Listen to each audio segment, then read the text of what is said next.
Alright everybody, welcome to a kind of special video for our Wartales series here. If you guys have been around the channel, you know that I've been playing a Wartales playthrough on hard, and I've been getting kind of a lot of questions actually about just different things going on. Questions about, how to do this or how to do that, so I figured I'd make a video here that's going to be just it's going to be a pretty basic kind of guide to go over just a few things here all about the early game. And then it's going to be stuff that works for me. It's not going to be stuff that, other people are going to think that there's different ways to do it and that stuff, but this is just going to be my way of going about it and what I've been doing, because that's what people have been asking about. So, I mean, it's pretty straightforward. And with that, we just start a new game. You have a few different options, obviously, that you can start with. Kind of up to you what you want to go with. The one that I usually go with, excuse me, is this one right here, just because money is usually an issue early game, and then on top of this, these classes are all basically frontline classes, people who are going to be up there and fighting. I don't like this one right here because you have a ranger and an archer, so, if you're fighting more than two people, your ranger and archer are going to get jumped. Right here, same situation, ranger and archer, can get jumped again. Plus the combat experience is not as great in total. Farmers looking for a better life, you could do this one. This one's not the worst one. This is like the second most common one that I do. Getting a bunch of extra food is nice, but a little bit less gold. You kind of have to just pick and choose. Spearmen are like just really, really good in my opinion, and maybe the most underrated class. That one's not too bad. And this one right here, in my opinion, is the worst one. You have two rangers and an archer, so you're really just focused on killing people instantly and then not letting them get attacks in, which really for a late game is possible, but early game it gets to be a little bit difficult. You really want to have people that are able to tank stuff. So like I said, I just go with the one that lost their employer. Here, kind of pick what you want, I guess. Some are good, some aren't. I don't like increased sale price of stolen items. If I steal stuff, it's pretty much always food or armor that I'm going to use. I'm not stealing stuff that isn't useful, so that's not great for me. Critical damage increased by 10%. This one's not too bad. Constitution increased by 10% is good. Experience gain in combat increased by 10%, not too bad. But I like this one the most because it means that you can run around more before you have to rest, and therefore it saves you food, which is, one of the biggest issues that people kind of struggle with early game. And then if you have a flaw, so a lot of these are really, really bad. Each companion, one less carry weight, which is, it's just tough to deal with. You have to spend a bunch of money to get horses or other animals and that stuff, and it's just, this is not very great. Reduce the troops' happiness by 1. This one is what I usually go with because I almost never have my troops at less than maximum happiness. Like, as long as you're feeding your people, you're going to be at max happiness. So this one is like basically like a free one. Critical hit reduced by 3%. I don't like that one. Danger during rest increased by 10%. If you struggle with the happiness one, I would go with this one. As long as you're not resting like right next to enemies, you'll be fine. And then this one is just don't do it. If you have 5 people and you rest 20 times, that's 100x gold that you lost. Now, 100 gold, 20 rest might not seem like a lot. You're gonna have far more than 5 people though, and throughout a whole playthrough, if you go to late game, you're gonna be going through way more than 20 rests. So it's just, is what it is. Here, I almost always recommend starting in Tiltron. These, however you want to do, I'm just going to keep it like this just for the sake of showing this video. However you want to do, it's ultimately up to you how you want to play it. Alright, and now that we've got the story started, this is where you're going to spawn every single time. Now, what I recommend that you do is you quickly go through here and fight these guys and then head up to the town here. Alright, and now we're inside the town here of Stromcap. And there's a few different things that you can do here. The first thing that you need to do every single time is you need to come here and look around and find this person right here. This person is going to be giving quests, and this is where your income is going to come from for the majority of this game. You go through here, you can accept 3 different quests. Different levels of difficulties: easy, average, hard. There might be one more of like an extreme or something. I don't think so, but it's these three. So basically, just want to go through, collect the easy ones, and then if you're out of easy ones, you just kind of have to look through and see what's going on. So because I've played this one, I know that the Amateur Hunters one, all I have to do is talk to people. So I can just accept this, and I'm good. I'm set up. I'm whatever. Now, what you want to do is, the biggest thing is, anytime you enter a town, this needs to be maxed out. And anytime you leave a town, this needs to be maxed out. Anytime you enter a town, you need to be turning one of these in. If you're running back and forth to and from the town, and you're not accepting these quests, this is going to be an issue that comes with your money. You have to be doing these in order to keep money going.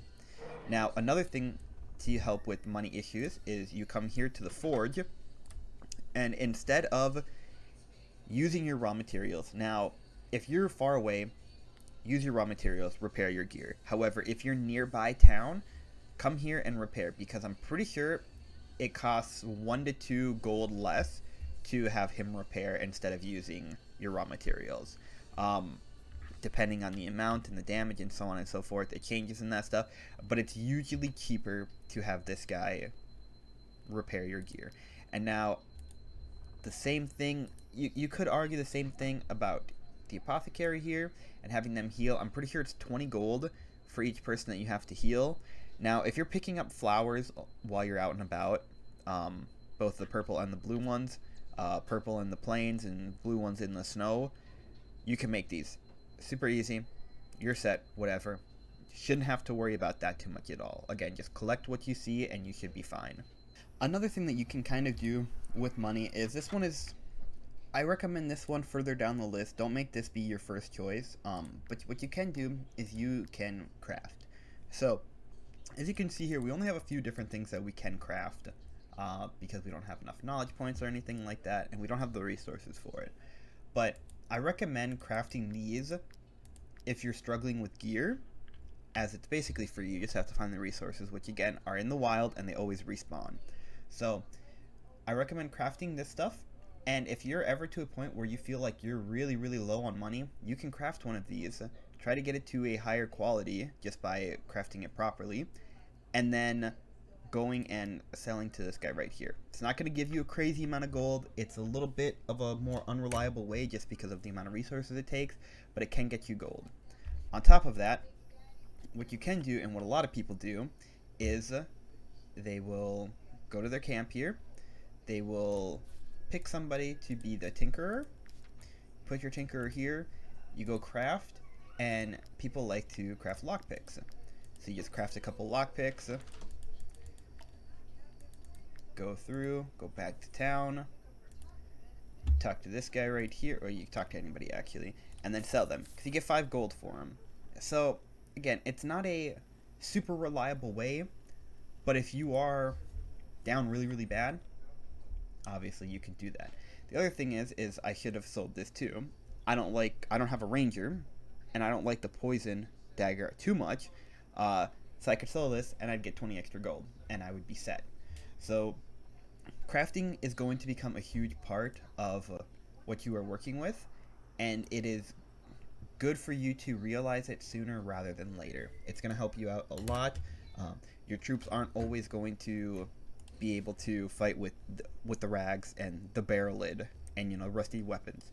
So crafting stuff is going to be very helpful. Just don't overdo it if you don't have the resources, and don't buy resources for it. If you need to go to store and let's see what he's got here. I'm pretty sure he sells leather in the center here. If I need to go here and I need to buy 1 leather, okay. But if I look at this and I'm like, oh yeah, let me just go ahead and spend 50 gold on all this stuff, that's going to accumulate to why you're struggling with gold. Don't buy stuff when you can go get it super easily, and it gives you XP as well while you do it. And if you're getting leather, you're killing animals, you're getting more food, it all just ties together. It helps out really well, and that's what you need to be focusing on. Another really important place right here is going to be the jail. So as you can see, the jail is pretty close here to Stormcap. Now, if you want to be as efficient as possible, you should be visiting this place quite often. What you do is talk to Anna here, and I would recommend not buying more than 2 of these, but you buy 2 chains. And what you can do with these is you can, when you're in combat, when somebody gets really low on HP, you can walk up behind them with a new character. The person has to be engaged, the person that you're trying to chain. You walk up behind them, and you do an attack that basically kind of rolls a percent chance to see if you can capture them as a prisoner. Now, when you capture them as a prisoner, you bring them back here, and each person that you trade to them, now they have to be bandits. If you try to do this with guards, it's not going to let you. Unless they fix that or something. I don't try it because I don't want to risk it. I don't want to fight the guards. That's just a bad idea. But anyway, I bring a soldier back here. I trade him over. I get 45 gold. And my suspicion will also drop down. So, universally, really, really good thing. The best part about this, and why I myself recommend this along with so many other people, you will get the chains back. So I just made this 40 gold investment, and just bringing one person back, I'll probably make my money back. And you can just keep doing it over and over again. However, you have to be very, very careful. If you are going to take prisoners, you need to be prepared to, at a somewhat fast rate, bring them back. Because those prisoners will eat your food, and it will kind of run your stuff down a little bit. It'll also consider as you having another troop in here. So now when I go to fight people, it will roll the chance of like I have five people, so the enemies will get enough soldiers to match that. But let's say I have these 4 guys, but I have 3 prisoners. Well, now these 4 guys are going into battle, and I'm rolling against a chance that I have 8 people in my party. So I'm going to be doing very, very tough battles. So if you have 1 prisoner, it's not going to affect it too terribly much. But once you start building up more than that, then it becomes an issue when it comes to combat. I don't almost ever have more than 1 prisoner at a time. Again, I think it's not necessary. Unless you were struggling really, really, really bad with money, I would just, you go into battle, you find some hoodlums, you're like, what the heck, why not? I'm kind of nearby the jail. Grab them, bring it over here quickly, boom, you're good to go. It's pretty easy money. It's not too difficult to do, but if you don't manage it, just like everything else in this game, it can really come back and bite you in the butt. Coming back to the tavern here, there's another thing that is a don't. Now, if you go here and you look at these guys, you can see, okay, there's a ranger right here. It's clever and solitary. Not too bad. Now, you can buy this person. If you really, really want to, you can. And I go here and I look, I need 30 influence, 60 gold. Your first couple people aren't going to be that expensive. However, you need to be very, very careful about recruiting people. Because the more people you recruit, the more gear you're going to need for them, the more it's going to cost for your troop. Right now, I only have to pay 56 in wages. But if I add this person, it's probably going to jump up to 65 or more. And then it's going to cost more food. It's probably going to jump up to like 22 to 24, so I only have, exactly 2 days of food. You don't want to build up your troop too fast. There are also 2 people in this region that you can recruit for basically free. There's going to be a guy right down here that is a ranger, that it requires 1 medicine, which not too bad. There's going to be a person over here that is going to be an axeman, a warrior I believe is their name, and you have to give 5 food to them, and then you also need to purchase a what is the name of it? It's basically the thing for curing whatever it is that the disease the rats have and that stuff. You have to buy one of those, and you can buy those right next to them. If you're curious about those, if you watch my series, you'll see what I'm talking about. I recruited both of those people. When you recruit too many people, a lot of issues just happen. What I recommend is there are currently 9 basically subclasses, or jobs, whichever you prefer to call them. So right here, Tinkerer is 1, a Thief, a Blacksmith, and there are these other ones. It shows 10. I'm pretty sure that there's not 10 out right now. It's Tinker, Thief, Blacksmith, Miner, Alchemist, Chef, Bard, the Student, and Fisherman. I don't know what the Student is. He's the one that uses the lectern. Scholar. So those are the 9. I would not recommend getting more people than that. If you, obviously you'll have a couple horses. If you want to get some animals, go for it. Do not start recruiting even to 9. I would not recruit any time early. I would wait until you get your people a little bit stronger, and then slowly start adding people unless they're the free ones. But even then, be very careful with it because it does start to add up quickly. The reason why also you don't want to gather too many people is when you do a battle, there is a preset amount of XP that you can earn in total. So I think it's 216 XP for every battle. So if I go in with 4 people, that 216 is spread like what 54 XP to each person, give or take. But now if I go in here with 10, everybody's only going to be getting like 20 XP. So the more people you have, the harder it is to level up. So you want to get these guys leveled up high before you add more, and then your lower level ones won't have to worry as much because you have these really strong guys to protect them. So it's a simple thing that a lot of people don't know about, I believe, but it can really affect you. If you've noticed that you'll recruit a bunch of people and it'll take forever for them to level up in comparison to your OGs basically, and then when your OGs here, they start to take a while to level up too. So it's just something that you have to be very careful of. If you try to get too many people right away, you're just going to struggle a lot, and I think that's what a lot of new players do, is they're like, if I have a lot of people, I become very strong, but your loot does not scale. The XP does not scale. You're still going to get what you get. Having more people doesn't make it, a better situation. It just means you have to fight more people. So you're going to be going through more food, you're going to be going through more money, you're going to be going through more repair kits, you're going to be going through more medicine, you're just going to be going through a lot more, and it's going to take a lot longer to do the fights, which also in turn lower the fatigue, which goes back down to food and money again. So it's just it's just like a micromanage thing that you have to do, but it is really important in order to do that. Alright, so I just recruited somebody from the jail, and I'm going to show you why. If you were like a lot of other people, you like the animals, you think they're cool. Whether you want to bring a horse into battle, I highly recommend not doing that. They're just not very great in comparison. Maybe you want to bring some boars or some bears or some wolves or whatever it might be. An archer is what's going to be very helpful. The reason for this being, their traits kind of go all with this. So Beastmaster, all allied animals next to the target gain an attack of opportunity. You cannot control the animals in battle. And then all of these ones do different things where you apply fury to an animal. You can, well, this one I guess is just rage. Or you gain one passive skill of your animal. But in order for you to control your animals, you have to have an archer level 5. So if you decide that you want to bring animals into battle, I recommend finding an archer and leveling them up to 5 before you do that. And the reason being is because if you don't, animals are going to do whatever they want. They're going to run into random spots and just get beat up on. If they're almost dead and you're trying to draw them out, you're not going to be able to. They're going to do their own thing.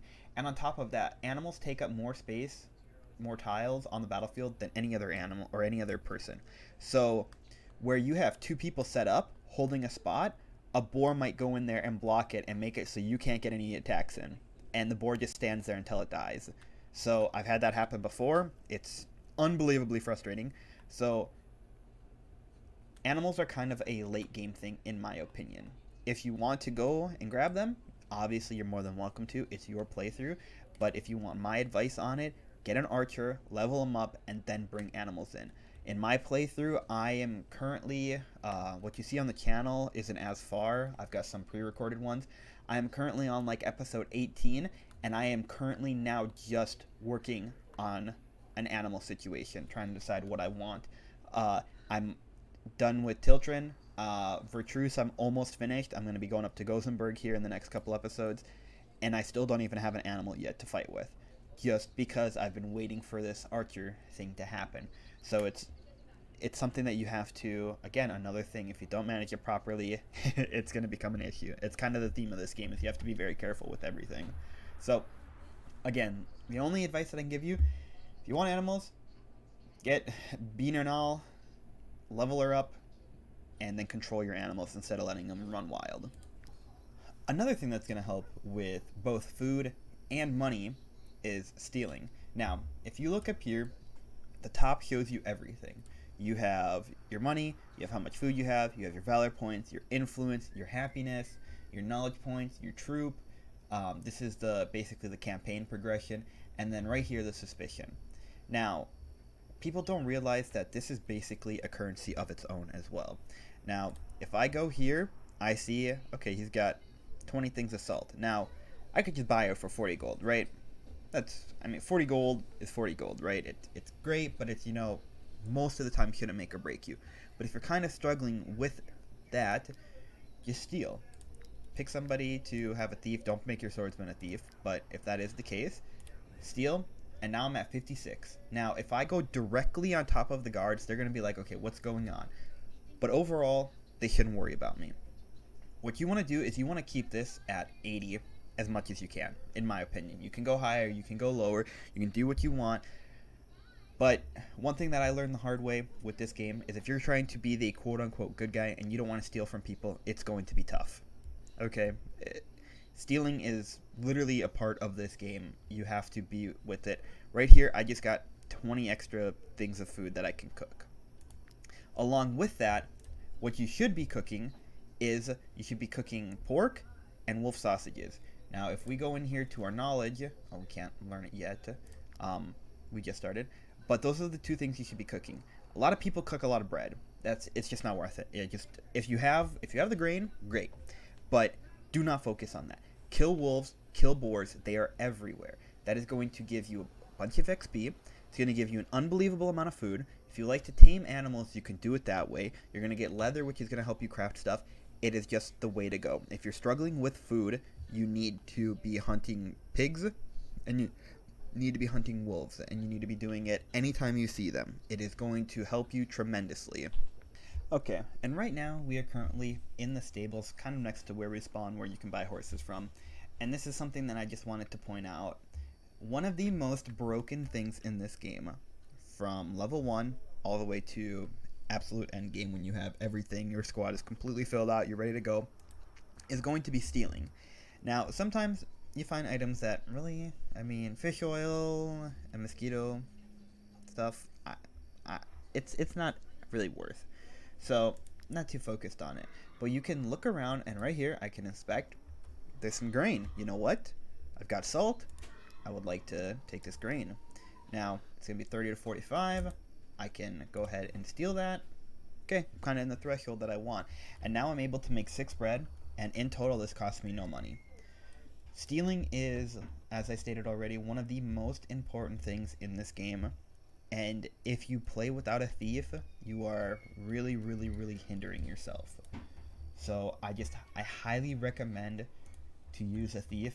The other thing about this as well is I made my swordsman a thief. So if I go here, I get 1 dexterity. Each of these traits are going to give you something in the form of stats, whether it's willpower, it's dexterity, it's strength, it's constitution. I think those are the only 4 that you get. But you want to try to pair these up as best as you can. Now, there are only 2 that give dexterity. I believe that is the thief and the alchemist. And so you can give those to your ranger and your archer. Everything else is willpower, constitution, and strength. And that kind of fits how you want your troop to be, because a lot of them give strength and, I guess critical hit too. A lot of them give strength and constitution, so you want people on the front line. The willpower can also be really helpful that you get from like fishing, for example. So you want to try to make sure that your traits are going with the proper class that you have. Right now, this is like for the swordsman. I think the thief might be the worst one to give to him, but this is just, again, it's a trial run. It's just to kind of show off some stuff. So make sure you have a thief.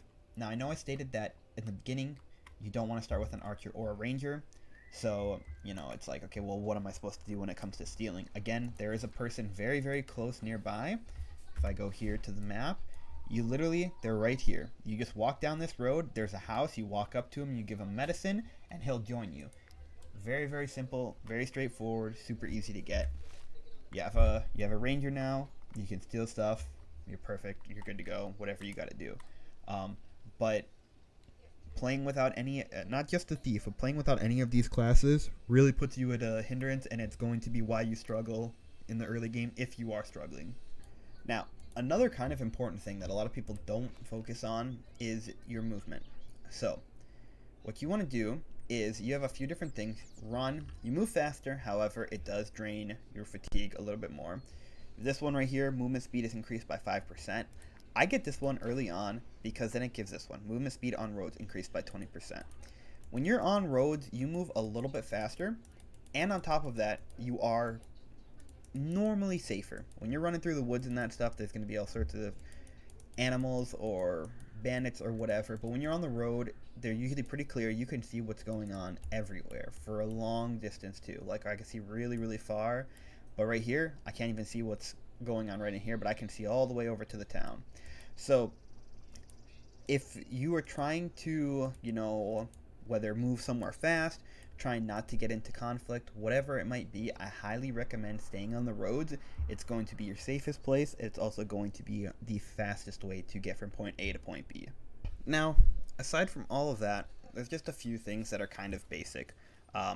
Don't be doing what I'm doing currently right here. Don't just be standing still. Don't have downtime. Always be doing something, whether it's, you're going from point A to point B, you're crafting stuff, whatever it might be. Just don't be standing here AFK, because it really wastes a lot more than what you might realize. Another thing is when you're in battles, if you feel like you're going to lose, retreat. Don't fight a battle that you're not going to win. Don't go fight a battle that you might barely win, but you lose 1 or 2 people. It's just not worth it. Yes, when you retreat, all your people are going to have their armor injured a little bit. They might be physically injured and you might have to use medicine. It sucks, but I promise you, spending 80 gold to, repair your gear and heal your people is going to be 100 times better than you losing a level 5 soldier. It's just way better to retreat if you're not going to win the fight. Other than that, little things here and there, fish in all the spots whenever you see them. If you see resources right here, make sure to collect them. Don't pick fights with the guards to the best of your ability. Don't be doing quests that you don't think that you can handle. Except all the easy quests. Do not do rat infestations unless you have a lot of AoE attacks and you feel very, very strong.